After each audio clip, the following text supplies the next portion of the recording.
Mission fédère un réseau d'un peu plus de 5000 consultants. L'intérêt, il est de leur permettre de participer à des événements qu'on organise, comme des petits déjeuners, des ateliers, des soirées networking. L'intérêt, il est de leur permettre aussi à ces personnes qui nous rejoignent de rencontrer d'autres consultants, d'échanger avec eux, pour ne plus être seuls. Ça, c'est important. Et parallèlement à ça, nous proposons aussi aux personnes qui nous rejoignent d'avoir accès à des offres qui nous sont relayées par des entreprises avec lesquelles nous avons des partenariats tissés déjà depuis de nombreuses années. Ça leur permet aussi, dans certains cas, d'avoir un premier pied à l'étrier pour démarrer leur activité. Nous sommes présents sur le Salon des micro-entreprises depuis déjà de nombreuses années.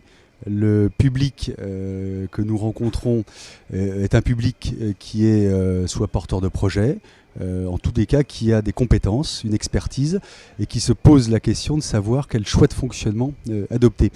Lorsque l'on envisage de créer sa structure, je dirais que ça vient en second plan, la priorité étant le déploiement de son activité. Il n'est pas évident aujourd'hui de se lancer dans une création d'entreprise en termes de lourdeur administrative, fiscale, en termes aussi de business plan, de benchmarking.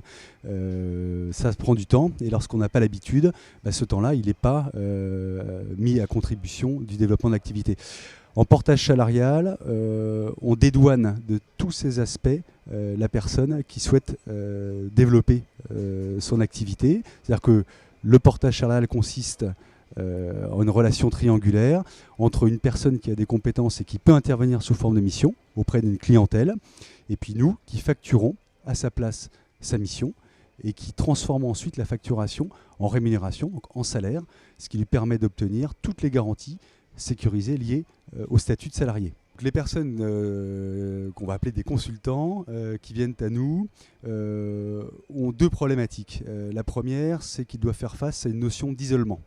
Il n'est pas facile lorsqu'on veut se lancer dans une activité autonome de développer, d'étoffer son réseau professionnel. Et pourtant, c'est une donnée inhérente au mode de fonctionnement en tant que personne autonome et c'est extrêmement important pour pouvoir déployer son activité de façon pérenne, durable. Deuxième problématique, ces personnes, certes, ont une expertise, des compétences, mais ne savent pas forcément bien se vendre.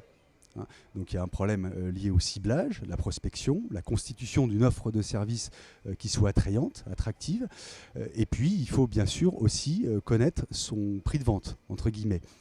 Donc toutes ces difficultés que peuvent rencontrer les personnes autonomes, eh bien, chez nous, ils vont pouvoir bénéficier d'un accompagnement, un suivi personnalisé. On va les aider à monter en compétences. Je souhaite un très bon anniversaire, donc très bon 15 ans au SME.